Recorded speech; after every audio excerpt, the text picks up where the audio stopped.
بسم اللہ الرحمن الرحیم۔ برادران اسلام، مدینہ منورہ اپنے شرف اور عظمت کے اعتبار سے ایک ایسی دھرتی ہے کہ جس کی مٹی کو بھی اللہ تعالیٰ نے یہ مقام بخشا ہے کہ مدینہ کی غبار میں بھی شفا ہے۔ میں نے اس پر کئی مرتبہ غور کیا۔ ظاہر ہے کہ جس مدینہ منورہ میں ہم رہتے ہیں اور جن گلیوں میں سے ہم گھومتے ہیں، جس گھر میں ہمارا قیام ہے، یہ دھرتی صحابہ کرام کی دھرتی ہے، مہاجرین و انصار کی دھرتی ہے۔ بس اوقات میں جب مدینہ منورہ کی گلیوں سے گزرتا ہوں تو یہاں کبھی کبھی یہ سوچ آتی ہے کہ یہ وہ گلیاں ہیں جہاں حضرت حسن و حسین کھیلا کرتے تھے۔ اور ایک مرتبہ رسول اکرم صلی اللہ علیہ وسلم مسجد نبوی سے باہر اپنی صحابہ کرام کی جماعت کے ساتھ باہر جب نکلے اور آپ اس جھمکٹے کے اندر تھے اور دور سے ایک مدینہ منورہ کی گلی میں کھیلتے ہوئے حضرت حسین کو دیکھا تو آپ اپنے صحابہ کے جھمکٹے سے دوڑتے ہوئے اپنے اس نواسے کے پاس ایسی تیزی کے ساتھ کہ اس نے بھی جب نانا کو دیکھا تو وہ بھی آگے دوڑ اس نے لگا دی، اور مدینہ کی ان گلیوں میں وہ دوڑ تھی۔ اور اس نے آخر کار رسول کریم صلی اللہ علیہ وسلم نے حضرت حسین جو آپ کے نواسہ ہیں، حضرت فاطمہ الزہرا جو سیدۃ النساء اہل الجنہ، جو اہل جنت میں خواتین کی سردار، آپ کی لخت جگر، ان کے بیٹے حضرت علی مرتضیٰ کے بیٹے حضرت حسین کو آپ نے یوں لیا اپنے دونوں ہاتھوں سے اور اپنے سینے سے چمٹا لیا۔ پھر اس کے بعد آپ کھڑے ہوئے اور حضرت حسین پورے جسم کے ساتھ حضور صلی اللہ علیہ وسلم کے سینے کے ساتھ چمٹے ہوئے تھے، اور رسالت مآب صلی اللہ علیہ وسلم نے ان کا بوسہ لینا شروع کیا۔ اسی میں آپ صلی اللہ علیہ وسلم نے اسے یوں مخاطب کر کے فرمایا، حسین منی وانا من حسین۔ اور اس منظر کو صحابہ کرام نے دیکھا۔ مدینہ منورہ کی گلیوں کی بات کر رہا ہوں، یہاں رسول اکرم صلی اللہ علیہ وسلم، یعنی یہاں سے قدم قدم پہ رحمتیں، نفس نفس پہ برکتیں، جہاں جہاں سے وہ شفیع آسیاں گزر گیا۔ اب میں کیسے بتاؤں کہ وہ لخت جگر فاطمہ الزہرا کا جس کو رسول اللہ صلی اللہ علیہ وسلم نے اپنے سینے سے لگایا، کبھی یہی مدینے کی گلیاں تھیں جہاں حضرت حسن کو اپنے دائیں کندھے پر اٹھا لیتے تھے، حضرت حسین کو بائیں کندھے پر اٹھا لیتے تھے۔ رسول اللہ صلی اللہ علیہ وسلم ان مدینے کی گلیوں میں اپنے ان دو نواسوں کو اپنے کندھوں پر سوار کر کے مدینے کی گلیوں میں سے جب گزرتے تھے تو ایک صحابی نے حضور صلی اللہ علیہ وسلم کو جب اپنے نواسوں کو آپ کے کندھوں پر دیکھا تو وہ صحابی خوشی اور فرحت سے یوں کہہ اٹھے کہ اے بچوں تم کتنے ہی خوش نصیب ہو کہ تمہاری سواری بڑی عظیم ہے۔ تو اس پر رسول اکرم صلی اللہ علیہ وسلم نے انہیں کیا خوبصورت جواب دیا، فرمایا سواری بھی عظیم ہے اور سوار بھی عظیم ہے۔ اس طرح رسالت مآب صلی اللہ علیہ وسلم مسجد نبوی میں جب نماز پڑھ رہے ہوتے تھے تو یہ بچے آپ کے پاس حالت سجدے میں آپ کے اوپر سوار ہو جایا کرتے تھے۔ اسی طرح رسالت مآب صلی اللہ علیہ وسلم خطبہ دے رہے ہیں، خطبے کے دوران میں جس وقت دیکھا کہ دو میرے نواسے دوڑے دوڑے مسجد نبوی میں داخل ہو گئے ہیں تو حضور صلی اللہ علیہ وسلم دوران خطبہ منبر سے نیچے اترے اور جا کر دونوں کو اپنے کندھوں پر اٹھایا اور آ کر پھر آپ نے خطبہ دیا۔ میرے دوستو، میرے بزرگوں، یہاں یہ بات بتانا چاہتا ہوں کہ رسالت مآب صلی اللہ علیہ وسلم نے جنہیں اپنے کندھوں پر بٹھایا، جنہیں خطبے کے دوران بھی اپنے ساتھ اپنے سینے سے لگایا، جنہیں حالت نماز میں سجدہ طویل فرما دیتے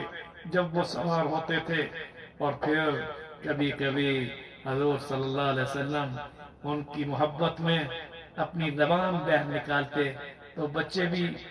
تقلید کرتے ہیں۔ حضور صلی اللہ علیہ وسلم یوں ہی اپنی زبان مبارک یوں لمبی کر کے باہر نکالتے تو حضرت حسین جب زبان نکالتے تو حضور اس زبان کو چوس لیتے تھے۔ اب میں کیسے بتاؤں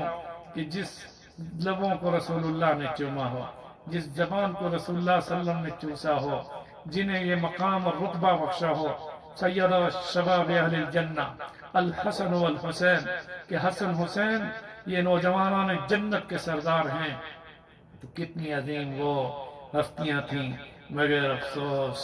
افسوس کہ وہ رسول اللہ کے نواسے، جنہیں یہ مقام ملا، جنہیں یہ شرف ملا، جنہیں رسول اللہ کی محبت ملی، جن سے رسول اللہ کی آل ہے، انہیں کربلا کے میدان میں حضرت حسین رضی اللہ تعالیٰ عنہ علیہ السلام کو جس وقت کربلا میں شہید کیا گیا، وہ ایک ہی جملہ دیتا ہوں کہ حضرت امام حسین اس وقت جب آپ کو شہید کیا جا رہا تھا، ایک فرصت مانگی، ایک مہلت مانگی. وہ کون سی مہلت تھی، وہ کون سی فرصت تھی؟ کہا ذرا ٹھہر جا، اور آپ سجدے میں چلے گئے، اور حالت سجدے میں جب آپ کا سر آپ کے دھڑ سے جدا کر دیا گیا اور پھر اس سر کو نیزے پر اٹھایا گیا، تو یہاں یہ حضرت امام حسین نے یہ ثابت کر دیا کہ میرا یہ سجدہ جو رب کے آگے تھا، میری ساری نمازوں کی عبادات میں چیئرمین سجدہ ہوا. اور وہ جو چہرہ رب کے آگے جھکا تھا کہ اسے نیزے پر اٹھایا گیا. تو یہاں میں کیا بتاؤں، اتنا عرض کر دوں کہ شہید کی جو موت ہے وہ قوم کی حیات ہے. کربلا میں جو شہید ہونے والے آل رسول جنہوں نے اپنی جانیں دی ہیں، اسلام زندہ ہوتا ہے ہر کربلا کے بعد. اب میں کیسے بتاؤں، یہاں اتنا بتا دینا چاہتا ہوں کہ اسلام کی اس آبیاری میں جہاں رسول اللہ صلی اللہ علیہ وسلم کے دندان مبارک شہید ہوئے، وہاں آپ کی آل میں وہ محبوب نواسا جنہیں امام حسین علیہ السلام کہا جاتا ہے، جو جنت میں نوجوانان جنت کے سردار ہوں گے،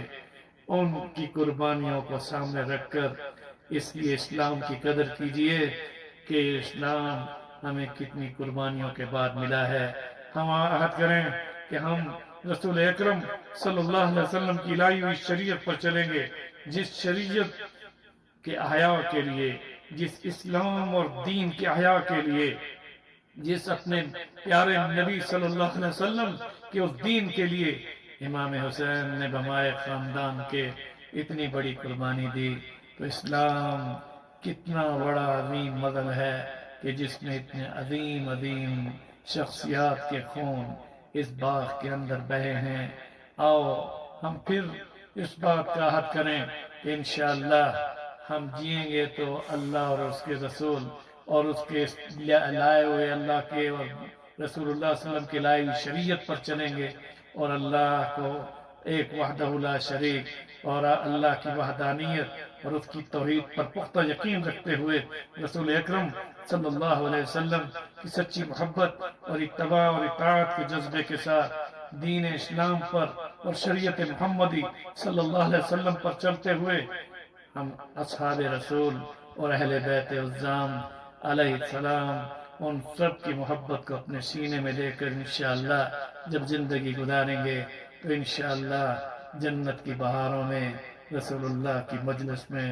ہم سب کو رب ذوالجلال بمائے والدین بہنوں بھائیوں اور بیوی بچوں کے ساتھ اللہ تعالیٰ جب اس مجلس میں ہمیں بٹھائیں گے تو کتنا لطف آئے گا، اور پھر اس مجلس رسول میں اللہ تعالیٰ اپنا دیدار بھی کرائے گا. یا اللہ ہم سب کو جنت کی بہاروں میں نبیین صدیقین شہداء اور صلحاء کے ساتھ اکٹھا فرمانا. سبحان ربک رب العزت عما یصفون وسلام علی المرسلین والحمد للہ رب العالمین. السلام علیکم ورحمۃ اللہ وبرکاتہ.